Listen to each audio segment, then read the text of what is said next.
Alright, we're going to bring the flaps up. We're going to keep them at 10 degrees and we're going to do a soft field takeoff. So elevator's full back for the soft field takeoff. We apply full nose off the ground, adding a ton of right rudder for this process. And the goal here is to get off the ground as soon as possible. And once we're off the ground, we're going to lower that nose and stay in ground effect, which ground effect is generally half the distance of the wing length above the ground. Here, I kind of just try and focus to be level and close. I'm trying not to scare myself too much, and in this case, I'm going to do a ground effect takeoff to the end of the runway rather than climbing out at VY. Here we get to the end of the runway. And that's your ground effect takeoff for you, sir. Sweet! Reload traffic sky 8840 uniform turn left crosswind runway 10 reload. Turn downwind, and for downwind I generally try and stay about half mile from the runway. That gives me a good power off gliding distance to the runway if something were to happen. Not that I would always go back to the runway, but it gives me that as an option, especially now. Like I could make that runway no problem. So it really is just keeping it within arm's grasp or gliding distance. Downwind, you said you were really? I'm sorry, say that again? That traffic calling in at the downwind. Oh, actually, yeah, I have you inside, no mind. Soft field's very similar to a normal landing in the sense that the approach is the exact same. So power back to 1700 RPM, car P on within the wide arc, flaps down to 10 degrees, which wide arc in this plane is 100 miles per hour or 85 knots. Right on. We'll fly this way a bit. Once I have my aim point about 45 degrees behind my left wingtip, that's generally my cue to turn, which is what I'm just so used to over the years. So that's what we're doing. My airspeed's a little slow, so I'm going to relax some of the back pressure and add a touch of power. Because if I relax the back pressure only, I would go down faster than I wanted to. So I add the power to avoid descending as aggressively once I have relaxed the back pressure. Also helps accelerate you a little bit quicker too if airspeed is the issue. Sweet base, I feel like I'm on a good glide path, so I'm going to bring the flaps down to 20 degrees. Reload traffic sky 8840 uniform base to final 10, touch and go, grid the loop. Now I feel like I'm on a high glide path, so I'm going to reduce the power back to idle. Flaps come down to 30 degrees, airspeed's slowing down to 70 miles per hour. And we are going over to the runway center line. We have a wind out of the south-southeast, so I keep undershooting this runway due to that wind. I'll pay attention to that a little bit closer next time. Sky Turtle, can I squeeze by you on your right? Alright, we're short final 1-0. You get soft field to end up coming into ground effect, and once I'm in ground effect, I'm going to apply an audible amount of power. It comes out to about 100 RPM. But an audible amount of power is what I want you guys thinking about, because I don't want you going over and staring at the tachometer when you're in your flare. So if you hear an audible increase in power, that's enough. And the goal is to descend slowly. So here we are, we're coming into ground effect, my eyes are going to the end of the runway, I bring the power back just a little bit to idle. As I slow down to enter the flare, which is right about here, I add a touch of power, audible amount of power, and that allows me to touch down and control it. And now I can hold the nose wheel off the ground, which is kind of sweet for the soft field takeoff, because you could just go around if you needed to at any point in time. I'm going to demonstrate a short field takeoff next, so I'm going to come to a full stop here on the runway.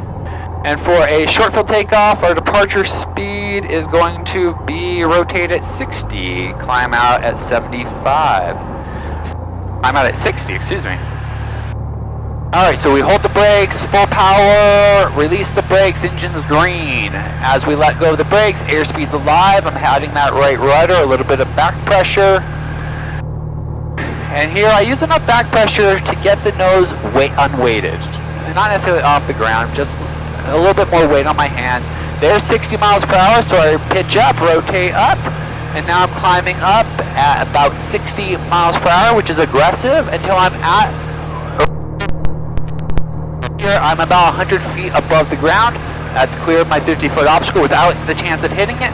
So now I'm going to slowly relax the back pressure, lowering the nose, accelerating to my VY or VX airspeed for a normal climb out, and that's where I'll settle. So here I am at 85 now, and I'm climbing out at VY. That's your short field takeoff.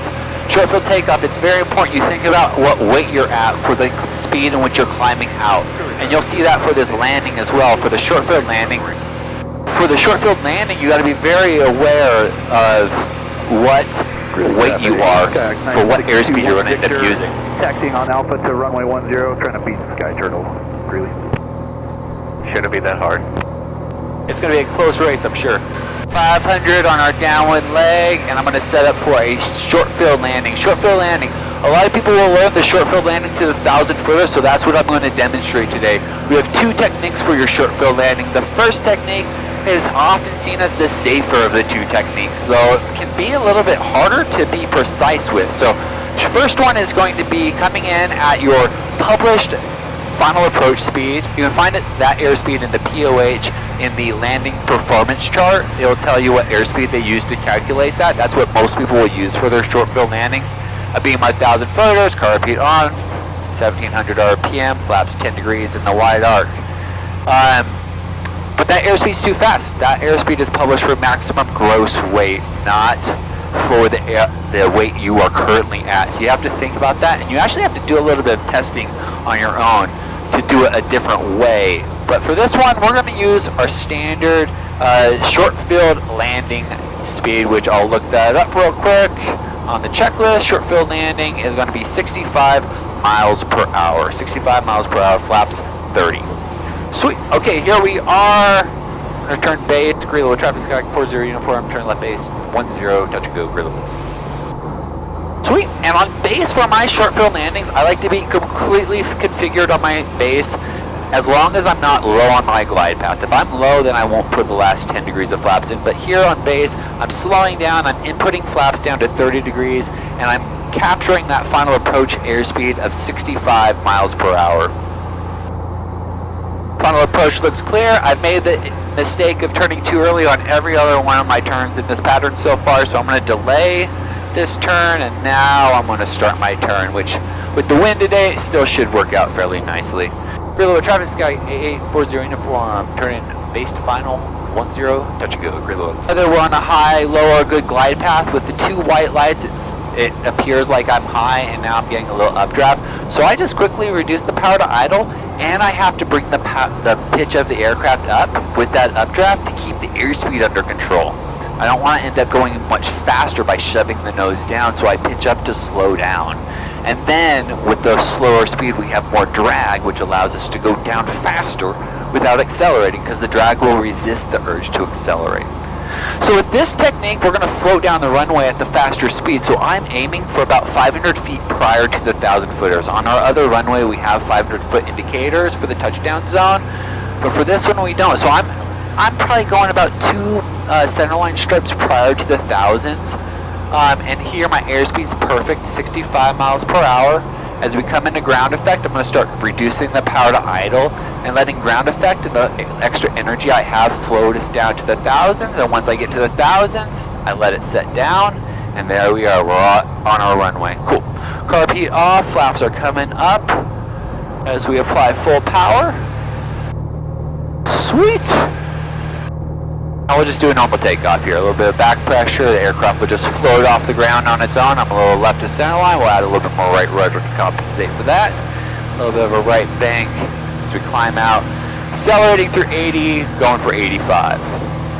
Difference is that I'm going to touch down on the 1000s without any float. I'm going to come in over a 50-foot tree at a slower airspeed, and I can't say what airspeed it's going to be right now.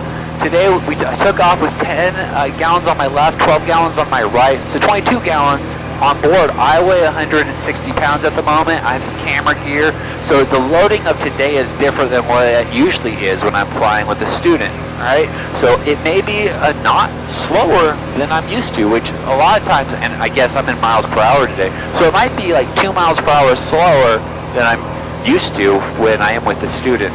Real traffic sky hot, 40 uniform, left crosswind, 10, clear the book. Sweet! Alright, we'll turn downwind here, looking for traffic, still pitching for VY as I turn onto my downwind leg, about 200 feet to climb. Clear the traffic sky, 40 uniform, left downwind, 10, clear the book.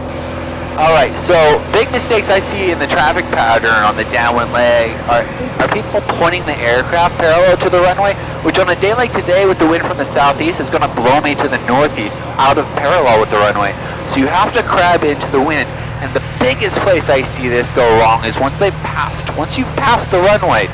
Once you pass the runway, so once you're on the downwind, you need to look far and pick an item off in the distance that you can fly toward. Sweet. We're being my touchdown point, 1,000 photos, power back to 1700, RP on, and flaps 10 degrees within the wide arc. Sweet. And I got a couple updrafts on the previous approach, so I'm kind of keeping that in the back of my mind for the airspeed. I don't want to go too slow and hit that wind shear if it is going to cause me to be in a dangerous position. So I'm considering that. We may bell and just go around. That is what I'm prepared for, just because I have experienced it on the previous approach. Sweet, we're getting to about that point where I want to turn base. Greenwood traffic, Skyhawk 40 uniform, turn left base, 10, touch and go, Greenwood. Sweet, and once I'm on the base leg, I'll put flaps down to 20 degrees, stabilize and slow down. Flaps 30 degrees, stabilize and slow down. So it's the same as the previous approach, but I am going to slow down further on the final approach course. So here, pitching for about 65 altitude. I look really good on my approach course. I'll know better once I am on final approach. And here we'll go Greenwood traffic, Skyhawk 40 uniform base to final, 10 touch and go, Greenwood. And here, I'm going to actually keep us a little high on this glide path, because again, we're simulating over the threshold. So prior to the numbers, the piano keys, we have a 50-foot tree that we need to make it over, okay? So we're going to have to come in fairly aggressively on this. 783 Zulu, holding short of runway 10 at Alpha 1, we are number 2, Greeley. Sweet, okay, so we're now at 60. I'm going to continue to slow down, because again, I don't want any float on this one. So I'm going to keep slowing down until I get a descent rate that I really want to see. So I'm at about 60 at the moment, coming down to 59. We're showing about 20 minutes out, coming in with 2. They have a limousine. No wind shear at the moment, feeling fairly smooth, so I'm going to continue. And we'll take a little bit of fuel from you. Sweet, we're now at about 56 miles per hour, or 48 knots. Sweet, and we're over our tree, so you'll feel this descent rate come in as I drop the throttle, and we'll keep the throttle idle as I flare, and we set it down on the thousands. Firm, safe, effective. I could have stopped this plane at 500 feet if I really needed to, which is kind of the point of a short field landing. For 957 Tango X-ray.